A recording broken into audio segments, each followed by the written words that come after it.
All right. Vlog number 2. Here we go. I recently had Achilles surgery. I've been in my bed for like the last 3 weeks. And this hair and this boot is no longer going to keep me inside the house. So join me today as we go to Hollywood Casino in Grantville and play a 1-3 session. So let's go. I say goodbye to Chuck. I grab my bag and get in an Uber because I can't drive with this stupid ass boot on, and make my way down to Hollywood. Alright, Hollywood Casino is located in Pennsylvania, and if you don't know where it is or where Grantville is, it's right there on the map. And if you still don't know where that casino is, and I don't blame you, just think about Hershey, PA. Grantville is actually right next to Hershey, PA.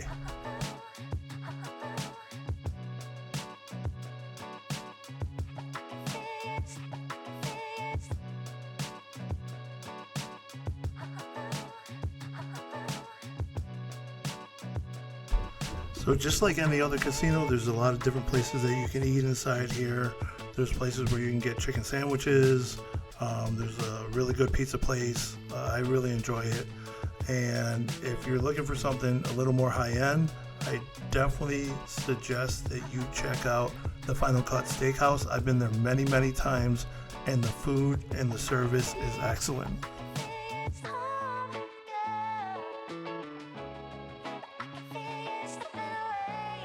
Alright, buy into the 1-3 game for 500. That's the max here. And to tell you the truth, for the first like 3 or 4 orbits or the first hour and a half, I played some hands, missed some draws, and I found myself stuck about $150 early. I finally pick up a hand in the small blind with Ace of Hearts, 10 of Clubs. This is not a really good spot for me, but I decided to open up big as I think I have a pretty good read on the table so far. The table has been pretty passive. There's been no 3-bets so far, even though most of the players are calling a raise a lot. With this in mind and 3 limpers for $3, I decided to open up this hand to $25. Only the under the gun +2 and low jack call. We're going 3 ways to the flop, and the flop comes the Jack of Hearts, Queen of Clubs, and the King of Diamonds. Obviously, I am ecstatic as I just flopped the nuts. Now I just need to figure out how to get the most out of this hand when I'm out of position. As I'm thinking about whether to bet or check in this spot, under the gun +1 actually goes all in out of turn for $72. So I decided to check and let the bet stand, and the low jack now calls the $72, and he has around $140 behind him. And when action comes back around to me, I decide to jam. The low jack immediately folds, and I turn over my hand right away because I have the nuts. And under the gun shows Ace of Diamonds and Queen of Spades. The turn in the river brick out, and I drag the first pot of the session, and actually the first pot of the cash game vlog. So I'm happy about that.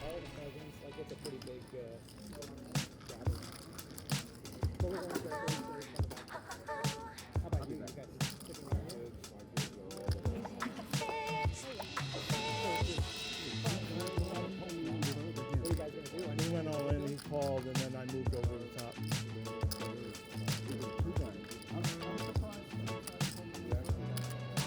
You don't have that much left. I mean, I'm gonna jam. I'm gonna jab on the turn. You know what I mean? But I'd rather be up against one hand than two. Straights aren't straights by the river sometimes. Yeah. Yeah.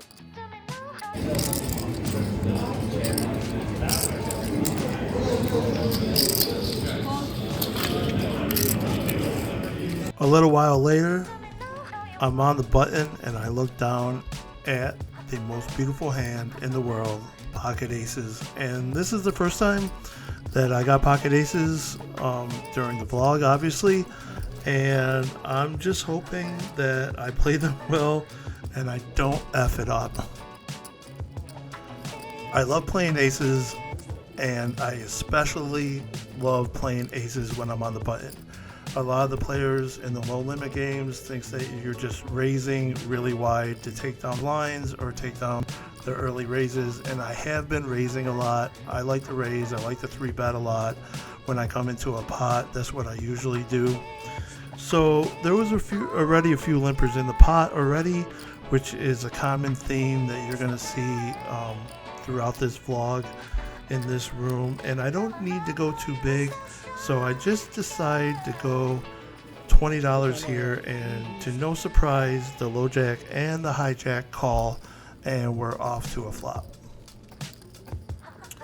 The flop comes the king of spades, nine of spades, and the six of hearts. It's a really good flop for me, but there are some draws out there, so I decide that I'm going to make a pot size bet. I'm going to make it look like I'm trying to buy it, because these guys have been looking me up, haven't been believing me all that often, and I got caught a few times.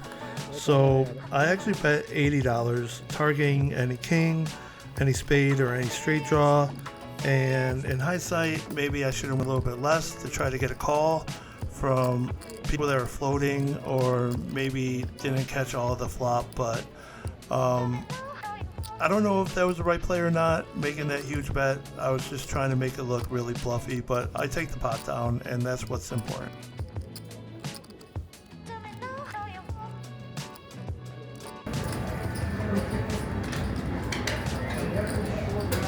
I just want to get you smiling once.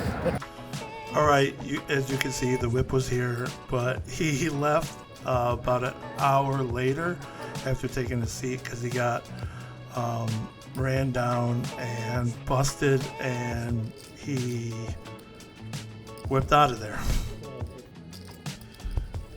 This is a really interesting hand, and I'm glad I got on video.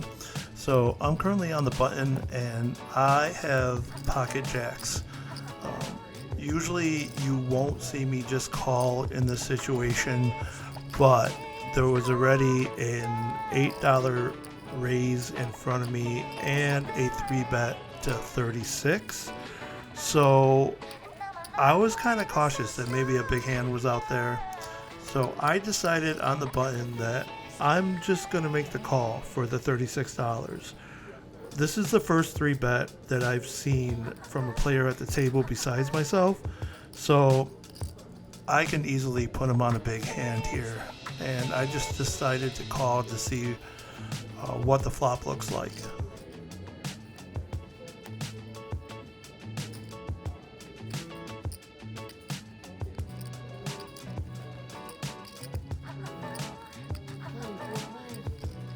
So we end up going 4 ways to the flop, which is the 10 of spades, the 5 of clubs, and the 3 of clubs. This is a good flop for my hand because I have the overpair to the board, but with all the callers in there, they could be on anything, including there is a high hand promotion, so I can definitely see 2-4 clubs being in there, ace deuce of clubs in there, and I have to proceed with caution in this hand. Middle position now checks, and the original 3-better bets $40. So the cutoff goes away, and now I decide I'm really going to see what kind of hand he has. So I decided to raise it to 125. Middle position decides to fold, and the cutoff snap calls. So now alarm bells are going off in my head. I really do think he's on aces or he's on kings. So the turn brings the 7 of diamonds, and now my opponent quickly checks. And now I really think that there's something fishy going on, but I'm not going to fall for it, buddy. And I end up just checking right back. The river brings in another 7 in the form of the 7 of hearts, and my opponent checks once again. Could he have kings or queens here, and I can get him off of it?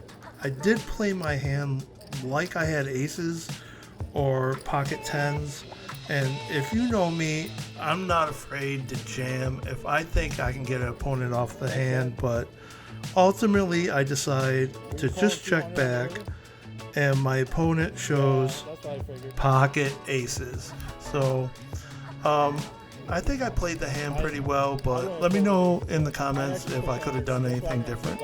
On the button there. I actually put you on a big hand, but I didn't think I could get you off of it. Well played.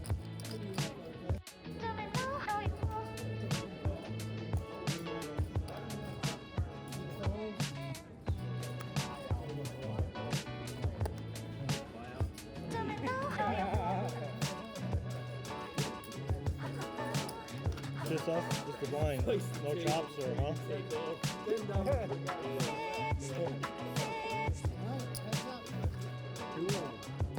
Yeah, I'm surprised no chops. Do you chop?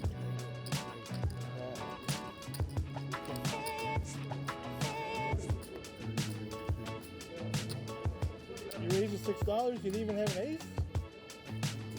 I don't have one either.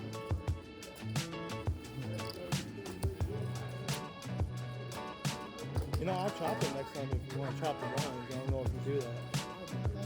Yeah. As long as you chop every time. You can't be like, oh, I got aces down, now I'm going to raise you. Okay.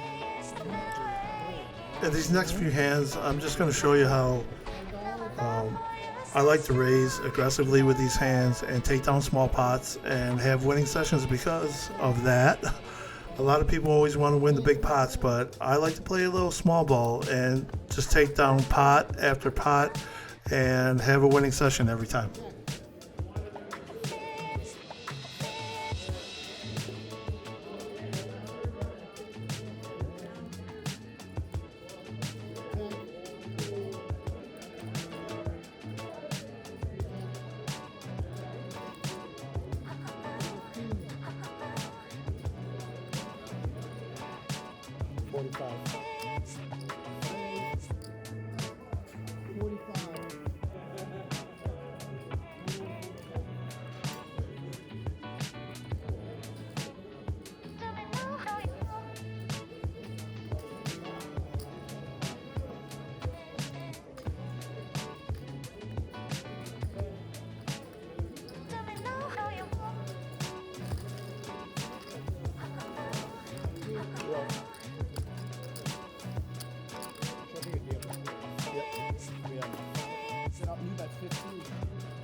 I know he got one before you.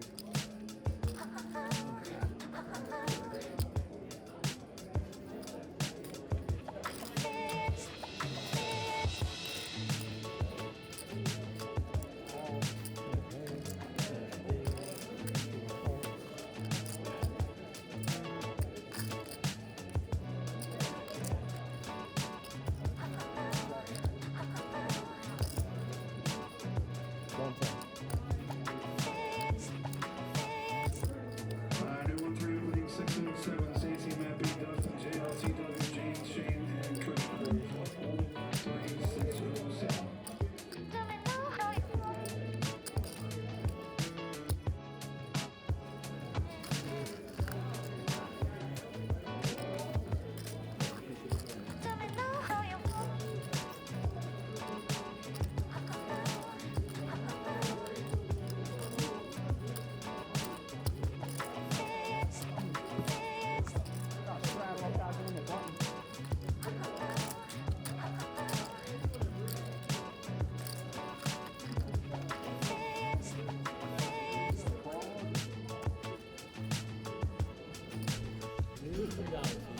Okay, so this is the hand that I'm most interested in your feedback with.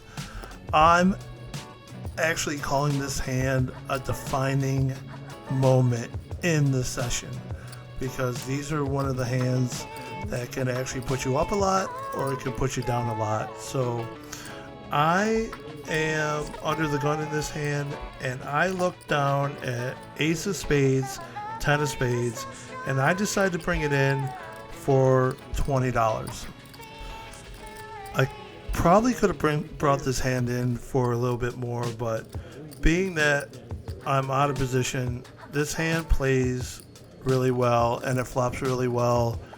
I didn't want to go too much with this hand, and there hasn't been a lot of 3-betting on the table besides myself, so I decide $20 is a good bring in for this hand, even though I'm out of position now first act. So the middle position and big blind decide that $20 is the right price for their hand, and they both decide to call. So we go 3 ways to the flop, and I flop the world when the flop comes down: queen of spades, jack of clubs, and the 7 of spades. So even though I totally love this flop, I've been playing this game a long time, and I do know that I tend to overplay my multi-draw hands like this, and I've lost big pots because of it, just because I didn't draw out on somebody that had a really strong hand. So I decide that I'm going to lead to try to thin down the field, but I'm not going to lead for that much. I'm going to lead for $35 and try to thin down the field, just in case this is a case of too many outs. So we go heads up to the turn, and it brings in the ace of clubs, which I think is a pretty good card for my hand. Now, it does bring in king 10 for the straight, but if king 10 is not out there and they're on, the big blind is on a 2-pair hand like queen jack or ace 7, then I can take this pot away with any ace, any 10, any spade, or any king. So I decide that I'm going to lead out for 60 on the turn. 60 more. 60 more. So now the big blind min clicks me back to 120. Now the big blind's an older gentleman. His starting hand selection's been pretty good, but I've noticed that he's put a lot of money in the pot when he's on a draw of any kind, like a straight draw or a flush draw. I'm kind of thinking he might be on king 10 here because I bet so small on the flop that he made it straight when he was open-ended. But there's only one way to actually find out, so I'm gonna raise, and I put him to the test. I raise 190 on top to 250, and I want to see what he does.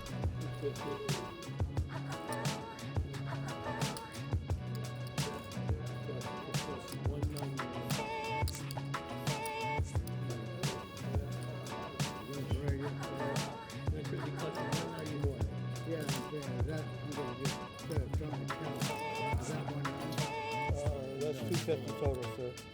If I counted correctly.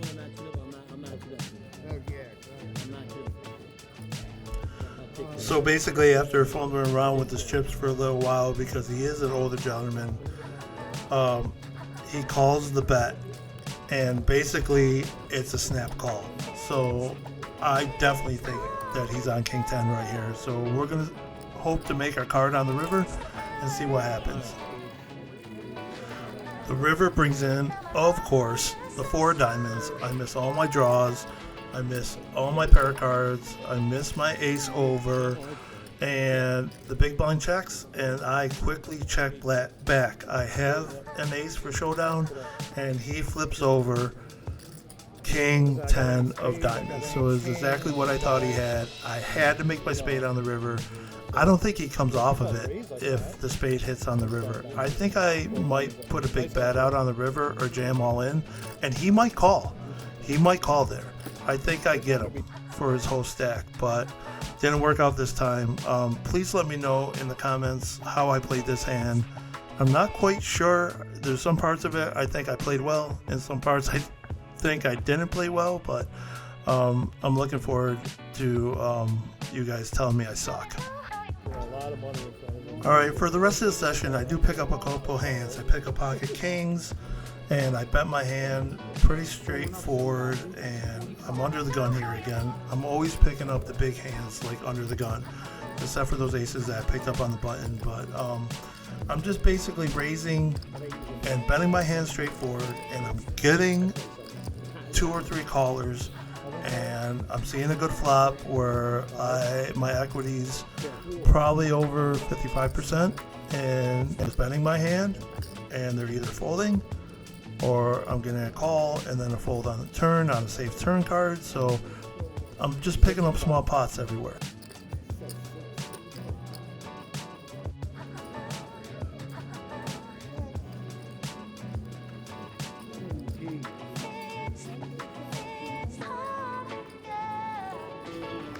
So this would be the last hand on the vlog. I'm in the small blind, and I have pocket aces again. And what's even greater is there's a bet and a 3-bet in front of me. So I am 4-betting this all day long. So how the betting went here was under the gun raises to $6. Ugh, I don't know why anybody would raise to $6 in a 1-3 game, but that's not me. Middle position actually calls the $6, and then the button raises to $18. And you see where I am. I'm in the small blind, and I 4-bet to 55, and under the gun goes away, middle position goes away, but the button calls.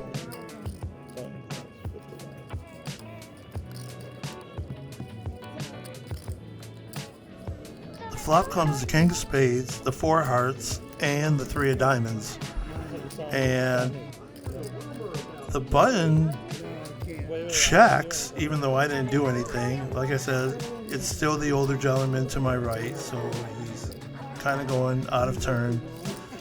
So I decided I'm going to bet 55 half pot, just roughly about half pot, to see what he does, and he folds, and it's okay. I mean, my aces didn't get cracked. I took down another small pot to add on to my winning session, and it is a winning session because right after this I decide I'm going to rack up and I am going home. For the session, I was in for 500 and out for 877. So that was a profit of $377 for the session. Perfectly fine with me for a 1-3 game. Usually I average anywhere from $35 to $55 an hour over the last 1,000 hours that I've tracked in 1-3. So I think that I do very well in these games. I will play a 2-5 and a 5-10, but I really enjoy playing the 1-3 and just making money. So thank you for watching the videos if you are watching them.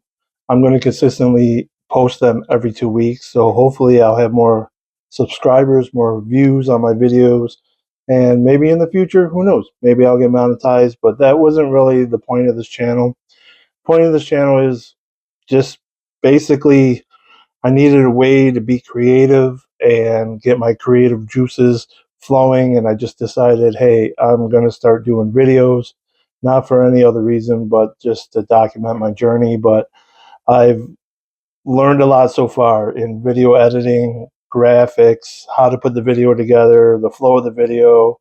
I'm trying to keep the length of the videos down to about 20 minutes so you guys can get in, get out, see, the top 4 or 5 hands. I don't want you to watch every single hand. Obviously, you know that during a session, there's hands in there that doesn't make the vlog, whether I win the pot, whether I lose the pot, or I just decide to edit it down and to chop it down and mix it on the cutting room floor, as they say.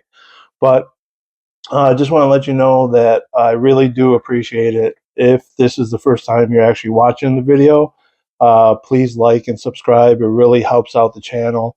I have trips planned in the future. So I actually live in Harrisburg, PA, and where you saw this vlog is Hollywood Casino. That you could consider that my home poker room. They did shut down for a little while in COVID, but now they are back up and running with 13 tables, and they are open 7 days a week. So if you are in the Harrisburg or Hershey area, I know a lot of people come to Hershey for all the attractions and stuff. Check out the poker room there. It's well run. The games are pretty good, and there's a lot of things to do in the area. Now, for future vlogs, I'm going to go to Maryland Live. I'm going to go to some of the casinos in Philly. So we have Rivers Casino in Philly. We have Philly Live. And I don't always vlog when I'm playing. Sometimes I take sessions off. And even during the session, I'll vlog for 4 hours, and then I'll turn the camera off for 4 hours so I can concentrate on the game. The last thing I want to do is pump my money away. You know, I know some of the other vloggers like those big pots, those big all-in moments, but just to get views. But I'm not here for that. So um, I'm just here just to document my session, my style of play. In these low-limit games, I don't believe in GTO. I think you just need to make hands and bet. There are certain times that you can bluff in these games, but you really don't need to. You don't need to. I think that hand reading and actually people reading is more important in these games. But some people disagree, and I respect that, even in these low limit games. But let me know what you think in the comments. Anyway, till next time, keep grinding and see ya.